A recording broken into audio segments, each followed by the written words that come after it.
Audiobook Como Jesus Tratava as Pessoas, de Maurice Vanden. Esta é uma edição da Casa Publicadora Brasileira.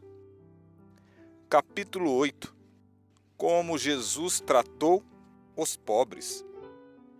Um de meus amigos e seu filho estavam dirigindo ao longo de uma quente rodovia na Califórnia, vários anos atrás, e passaram por uma sorveteria. Meu amigo decidiu que seu menino de 10 anos poderia querer um sorvete. Assim, ele parou o carro, deu ao menino 10 moedas que correspondiam ao valor do sorvete e disse-lhe que corresse e comprasse o sorvete. Em poucos momentos, o menino voltou da sorveteria quase chorando. Ele ainda tinha as moedas e contou ao seu pai que o homem da sorveteria não lhe venderia o sorvete. Então o pai desceu do carro, foi até o homem e perguntou-lhe: "Qual é o problema aqui? Por que não vendes um sorvete para meu filho?" O proprietário da banca de sorvete disse: "Nós não vendemos sorvetes de 9 moedas. Seu garoto queria um sorvete de 9 moedas. Então ocorreu à mente de meu amigo pastor o fato de que seu garoto, de 10 anos, já havia dedicado seu dízimo das moedas ao Senhor, entre o carro e a sorveteria. Assim, ele se tranquilizou, explicou ao proprietário da sorveteria o que havia acontecido e pediu desculpas pelo mal-entendido. O homem disse: "É isso que você faz com suas moedinhas? Você dá ao Senhor?" "Bem", disse ele, "vou dizer-lhe o que você vai fazer, filho.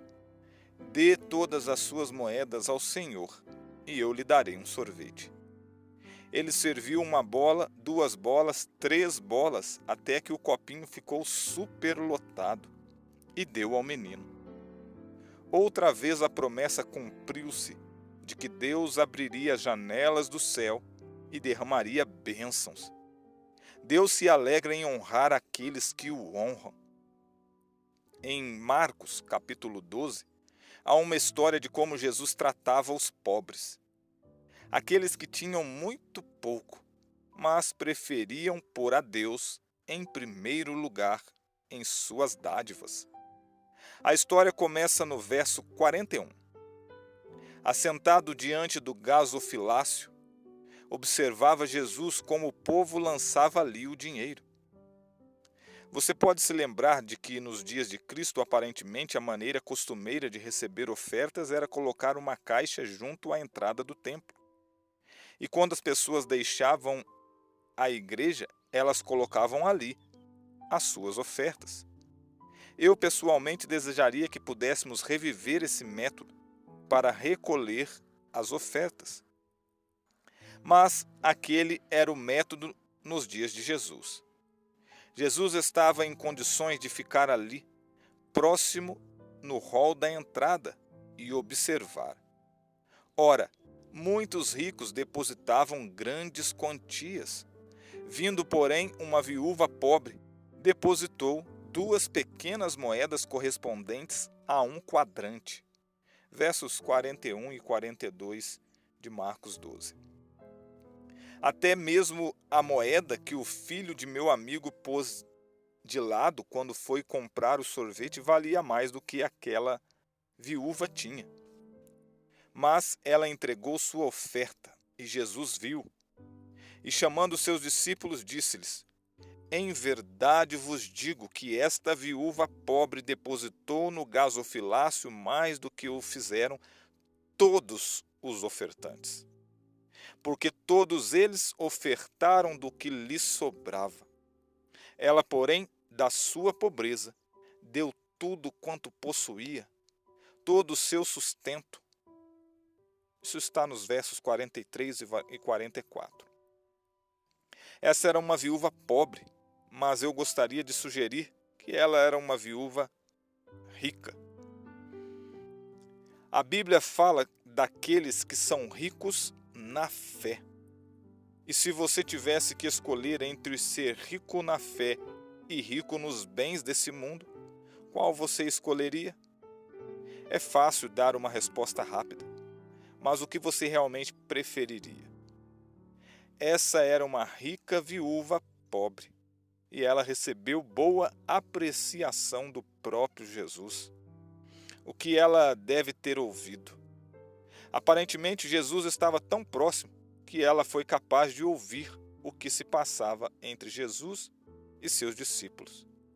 Esse encontro ocorreu na metade da última semana da vida de Jesus, justamente poucos dias antes da crucifixão.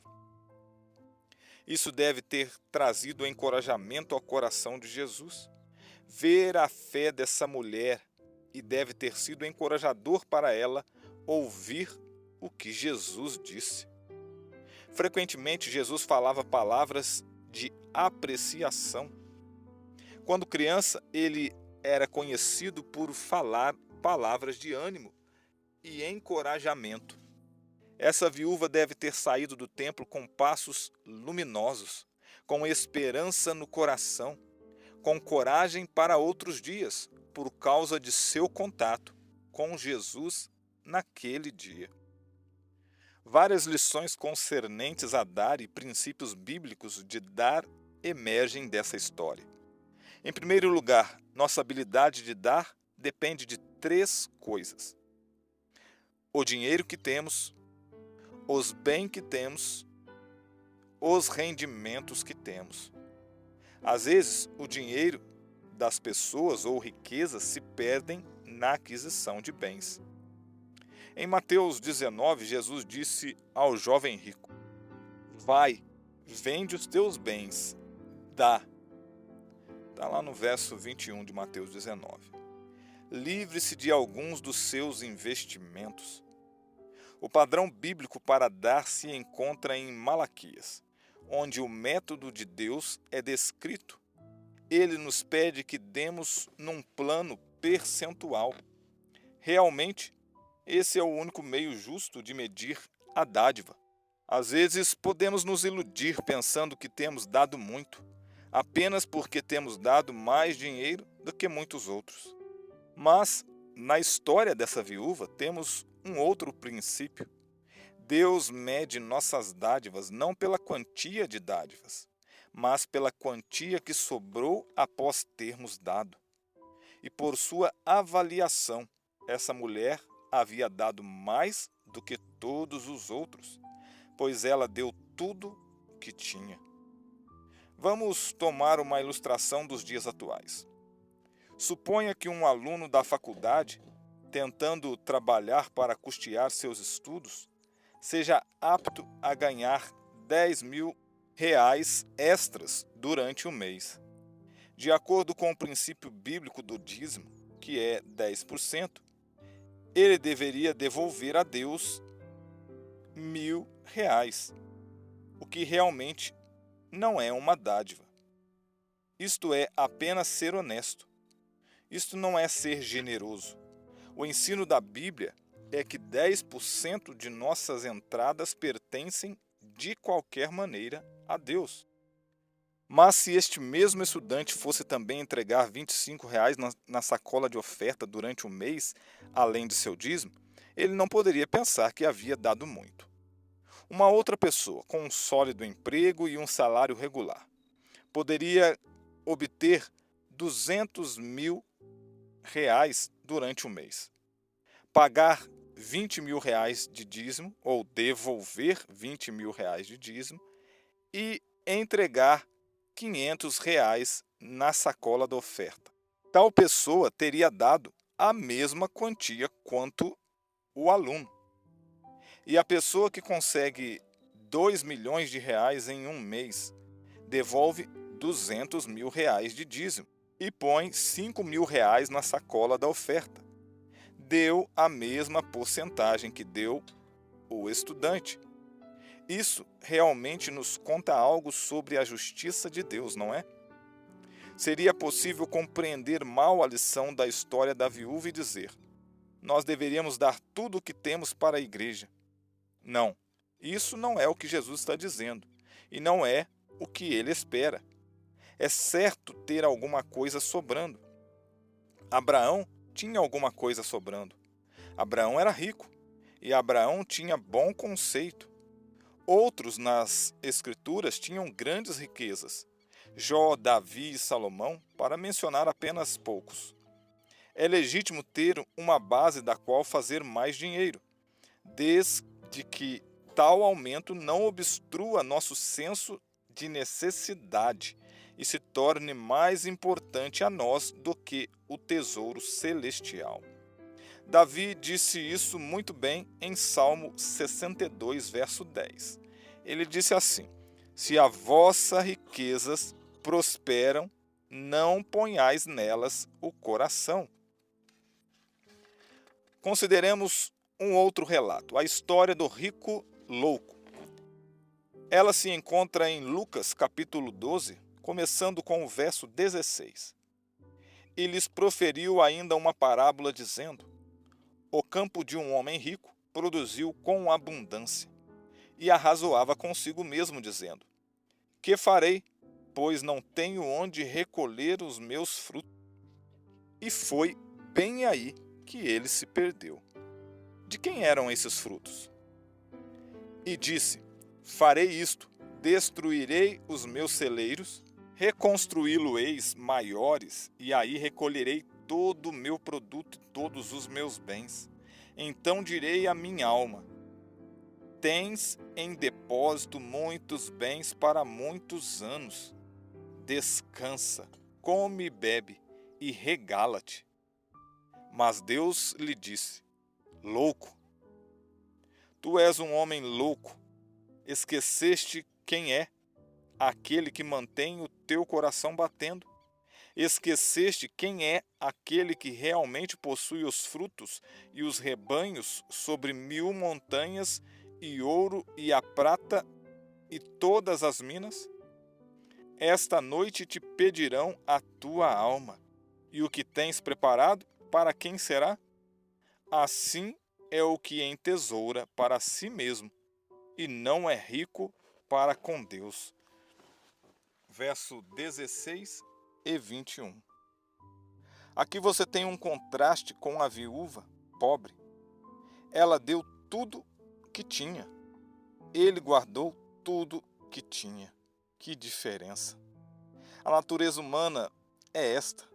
Quanto mais dinheiro você tem, mais dinheiro você gasta. Nós construímos maiores celeiros. Celeiros? Bem, talvez não estejamos muito interessados em celeiros, mas quão fácil é usarmos nossos recursos para maiores casas, melhores carros, férias mais dispendiosas e esquecer da necessidade do pobre, negligenciar a obra do Senhor, esquecer quem é que nos dá o poder para termos riquezas. Uma outra lição de como Jesus tratou a viúva pobre é que o mais pobre, o mais humilde e não notado pelos padrões mundanos, ainda é de grande valor aos olhos de Jesus. Pelos padrões e avaliações de seus dias, as mulheres eram cidadãs de segunda classe. Uma mulher que tinha perdido a companhia de seu esposo tinha perdido mais do que apenas isso. Tinha perdido seu status na sociedade. E uma mulher que era viúva e pobre estava entre as mais baixas de todas. As pessoas dos dias de Cristo avaliavam a espiritualidade pela riqueza e bens materiais. Até mesmo os discípulos de Cristo, quando Jesus lhes contou quão difícil era para um homem rico entrar no reino dos céus, perguntaram: quem então pode ser salvo? Veja Mateus capítulo 19, dos versos 23 a 25. Era comumente aceito que quanto mais rico você fosse, mais alto você estaria aos olhos dos céus e aos olhos dos homens. Nessa história, porém, vemos que a base é nivelada aos pés da cruz.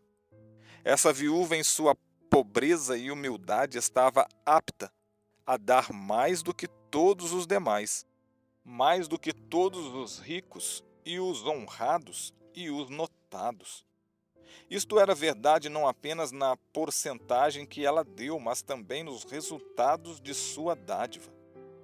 Por causa do elogio de Jesus à sua pequena oferta, outros têm sido encorajados a trazer o pouco que eles têm, o que de outra maneira eles poderiam ter considerado muito pequeno para ser aceito.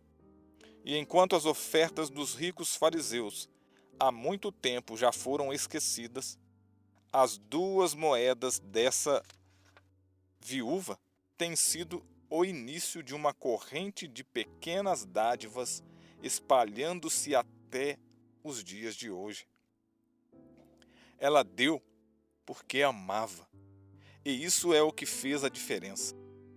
É o amor de Jesus que faz todas as nossas dádivas, grandes ou pequenas, de valor aos olhos do céu.